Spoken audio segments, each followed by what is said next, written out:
Mugabe's warning was explicit. Mnangagwa would use and dump the very people who had brought him to power. He told Chiwenga that imposing Mnangagwa would ultimately lead to grief, and that the crocodile, as Mnangagwa is known, would inevitably beg his allies to consolidate absolute control. Mugabe's preference was clear. He would rather have been succeeded by Chiwenga, whom he viewed as sincere, than by Mnangagwa, whom he regarded as a master of deception. Sarapena mashuko brashto kopangwa inoi. Atuona out the last words. Otagwa na RG Mugabe. Don't forget to subscribe or like out on the bell icon. Tendra mirumbu na nyumba mchinsi.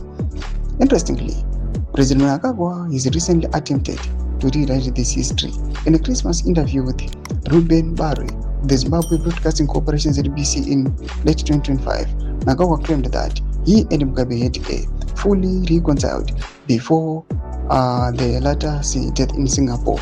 And of course, I think he was misinformed, because later on we discussed and he said, Emerson, I'm sorry about what happened. This was the wake of people, Mnangagwa claimed. When asked if the reconciliation was complete, he replied, totally, we had opened up to each other, opened up totally. However, Mwariri has branded these claims as a lie from the pit of hell. The former spokesperson insists that no such meeting or apology ever took place. ED knows that. That's a lie from the pit of hell, Mwariri stated. ED didn't meet President Mugabe after the coup. Neither did Mugabe apologize for being cooped.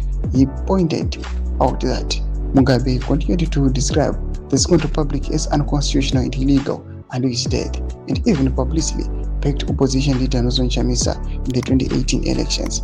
The veracity of Mugabe's warning to Chiwenga is becoming increasingly evident as Zimbabwe navigates a period of intense political turbulence in 2026. The gentleman's agreement that reportedly underpinned the 2017 coup in an unwritten pact that Mnangagwa would serve 2 terms and then hand over power to Chiwenga in 2028 now appears to be in tatters. The rise of the 23rd agenda has brought the simmering tensions between the president and his deputy to a boiling point. Roma developments are kudapangwa ino comment section medu zofungura enyuma kudipa msoro wechitko ichi. Musa subscribe or like, share on the bell icon.